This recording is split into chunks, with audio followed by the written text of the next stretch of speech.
popped into my head. Carrie Fisher has a sister named Jolie Fisher who looks. Yes. Yeah, but she's not nearly as competent of an actress as Carrie was. No. You need to be. Yes, for a character that huge, especially in that movie. In the last Star Wars movie, she wasn't really on screen a lot. But I thought they were going to have her on screen a lot. Yeah, but in Episode 8, she's going to feature more, and it's building up to Episode 9, where she's going to basically be one of the main characters. Right. So you need somebody who's going to have that presence. The way they were setting it up was Harrison Ford got 7, Mark Hamill's getting 8, and Carrie Fisher was going to have 9.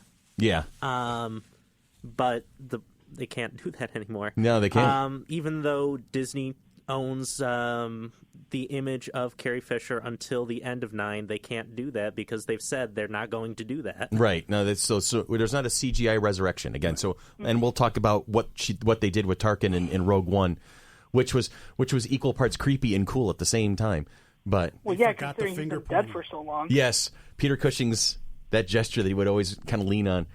But regardless of that, Van Helsing.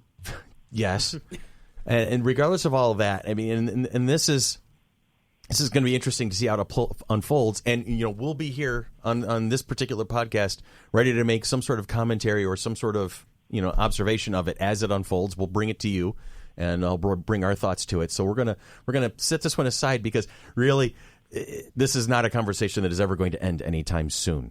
And it's kind of like this is kind of cool that we can talk about stuff like this. It's one of the pieces, and this is my really piss poor attempt at a segue. It leads me to the next topic I want to talk about. The topic I really wanted to talk about today, and that is what makes a modern day nerd or a modern day geek. And having discussions like this kind of fits into that particular conversation. So we're going to move the conversation that way.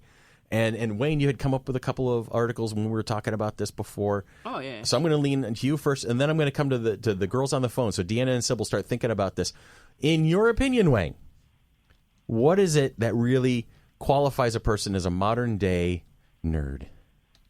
I don't know about modern-day nerds. All I know is about us older nerds. And that's why I'm coming to you first. Well, I don't know, because fandom is kind of splintered now. You've got anime cons, you've got people who only watch anime, people who only watch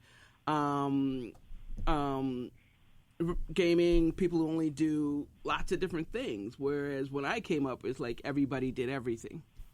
I would think, since you just have to be a fan, to be involved with whatever you're involved with. Okay. See, I think with nerddom, with anything, you can be nerdy about anything. Yeah. Even sports. Sports nerds hate being called that, but they are. Yes. Fantasy football. Yeah. That's D&D. I remember you taking DeTulio out to task on that one. We still argue. That's daily awesome. About That was stuff. awesome, by the way. We have more arguments off the air than we do on the air about stuff. But yeah, if you call a sports fan a geek, they hate that. But they do it exactly the same thing. So it's basically the same thing. Sports fans are geeks of sports. Yeah. They're sports more geeks. likely to wear a football jersey than I am to even wear a Batman costume. Yeah, seriously. Yeah, and that's appropriate. And when you see the guys in the football stands and the baseball stands all painted up like the team colors, that's okay. But you see a fan dressed as Luke or Leia or even Captain America, it's like, oh, he's just a geek. Yeah, and what makes the difference? And and then there's funny how geeks are actually judging each other. Well, that person's not geeky enough. So I'll bring it over to that's new. Yeah, well. It's weird though. I mean, it's like, do you have to have a certain level of fandoms? Do you have to follow Supernatural and Star Wars and Star Trek and do you have to do all of that, or can you pick one? I don't think so. Like I'm not into gaming, and you guys aren't into wrestling, and that's one thing I liked about cons, whether it's our FC3 con or the biggest one I've been to is Fan Expo in Toronto, or going bigger, San Diego.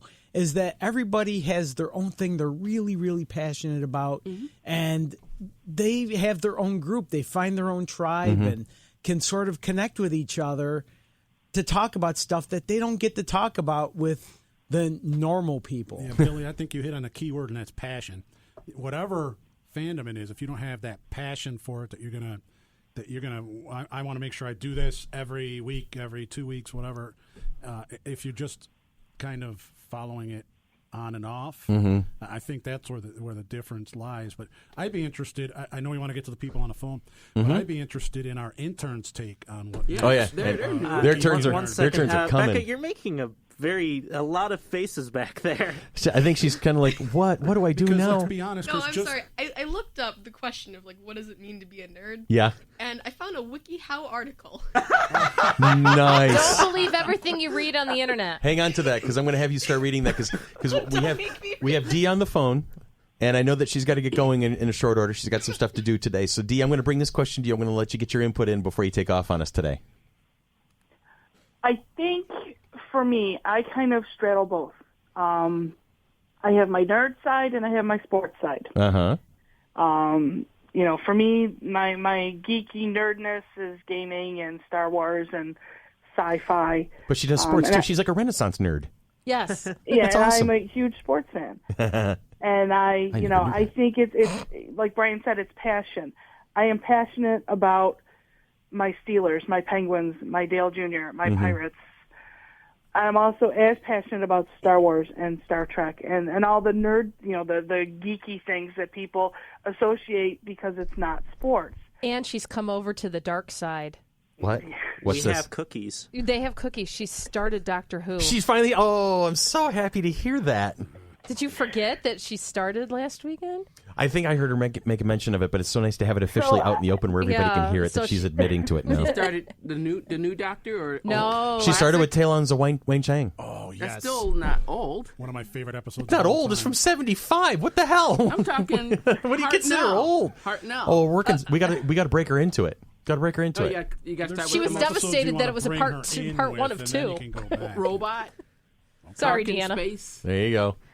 Classic. And I think, like Brian said, it's about passion. It's about what you individually like and feel that you want to invest your time, your soul into. Mm-hmm. And that's okay. Not everybody's going to like anime. I don't get anime. I don't understand anime. Just remember, I'm not really tentacles. into comic It's all books. good. But I understand how, the draw that it has for people. And that's cool. That's what makes conventions cool, is that sometimes you can be like, hey, I didn't know anything about that, but I saw it at a convention, so now maybe I'll look into it and might find a new interest or hobby. Like that's I mentioned this before. That's exactly how I started watching Doctor Who. The recent incarnation, starting with Christopher Eccleston, was at a convention. Saw people dressed as Weeping the Angels. Weeping Angels, yeah, and thought those were really cool. Hey, let's look at Doctor Who. There you go. It's So kind of brings you- interesting how the term has evolved. I mean, all you had to do was like Doctor Who or play D&D back in our day when we were younger, and you were labeled a nerd. Now, being a nerd in that sense is cool. It's Yeah, and I think you kind of touched on it just I by the think way you nerds are structured the that. norm. I think that's the way you structured the way you said I it. think so.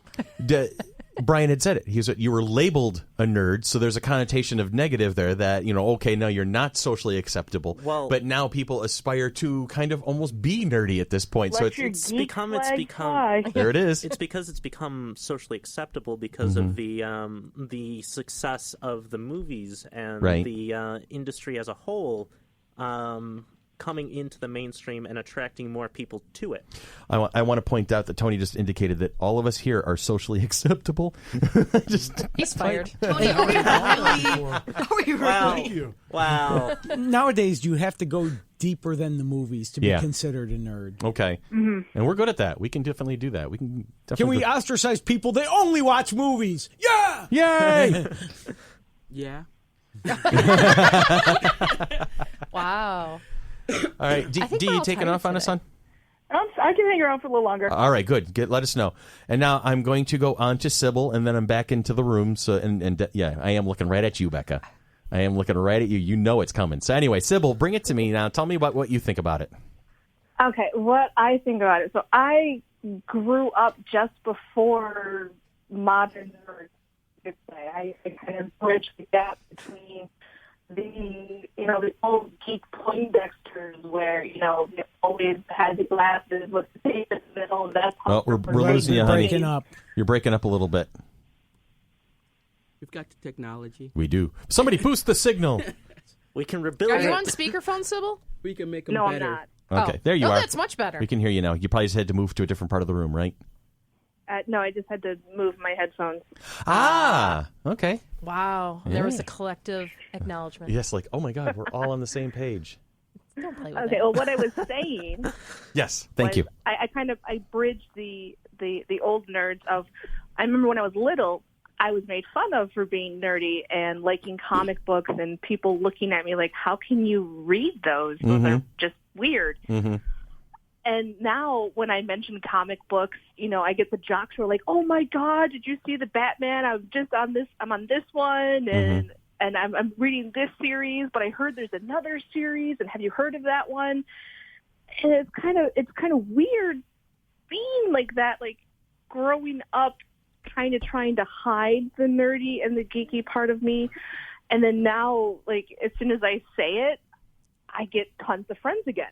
Like everybody's wanting to be like talk to you and get your opinion on something, and it's not just the comic books and the stereotypical nerd things. It's what you guys were also talking about with the sports and being a sports nerd, or being a car nerd, or being just a book nerd. Oh, you read that author? Well, let me talk to you about this author. Or you read? Exactly. Yeah, that's actually becoming a thing now too, isn't it? You read? I read I've every had day. so many guys, when I tell them I read, they go, "Oh, that's so adorable." I'm like, "What?" Reading is not That's adorable. become adorable. It's fundamental. You need it. Becca's trying to not fall off the chair in there. Just like, really? Yeah, that's the comments I've been getting lately. Yeah. No, and that's what makes you management, so it's all good. But it's Hey, what makes me management. Becca, what was on that wiki how, by the way?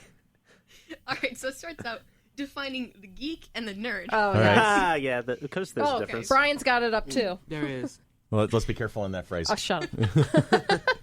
Brian has the page up. There we go. There you go. Good clarification. Yeah, well. All right, so the geek, someone who's just generally very knowledgeable to the point of obsession about a particular topic. Chris and Doctor Who. Right. Okay. And apparently, a nerd is an irritating, unattractive person who may be brilliant but chooses to focus on non-social pursuits. Oh, I see. Chris about Doctor Who. Hey, easy. I am not non-attractive, thank you very much. What does that mean? In your own mind. I am damn good looking. What does that mean? You have a face for radio. Please define understand. unattractive. Does that mean? Excuse me for saying this, but you fuck you. Family programming. Damn! We Are we going gonna to have to on a bleep that podcast. out? And this All right, guys, we just Off went from a the rails. PG to a PG-13. There we go. If I drop one more F-bomb, we go to R, right? Yes, is that the that's way? correct. That is correct. how it works. Dan's gonna kill us. He can't even catch up. Exactly who? It's okay. He may run marathons, but I have a car. I can drive fast away from him. It's okay. Good. My car can go 300 miles. He can only go 26. I can outdistance him. All right. So Just go 27 miles. aside from our little tangent over here, Becca, please feel free to continue with your presentation. Talking about geeks and nerds. I'm sorry. We have to put you in your place every so often. All right, so it compares communication skills. Which Tanya and I apparently need work on. For example, a nerd might say, "That's an overused folly. The SD must be lazy." The geek would say of the same thing, "Oh, I love how Percy Jackson uses the Wilhelm scream in every movie." Okay. What kind of sentence is that? I do love my Wilhelm screams. Yeah. Oh, Not yeah. Percy Jackson. That's Okay, in that everything. aside. All right. So there's somebody who's trying to do an academic thing. What's the difference between a geek and a nerd? Is that basically what it is? Have we gone so far into this that we have to define that? I don't know. This is the- WikiHow. That's wiki. Yeah. From what I There are understood, definitions Yes. between a geek, Oh, yeah. a nerd, and there's another term. But there is like definitions out Dweeb? there to show you the difference between them. Yeah, dweeb is another one. Yeah. Dweeby? Well, if you want from- to get anime specific, there's the weeaboo. oh yeah, there's The that what? too. The weeaboo. The weeaboo? What the? What about otakus? Are we talking about otakus? True. What in Now the they've nine? really gone. All right, hang on a second. What in the 9 planes of hell is a weeaboo? Someone Honey, who's Not Google good. here. It's not a good. It's the- two Uaboos. It's two Uaboos. It becomes a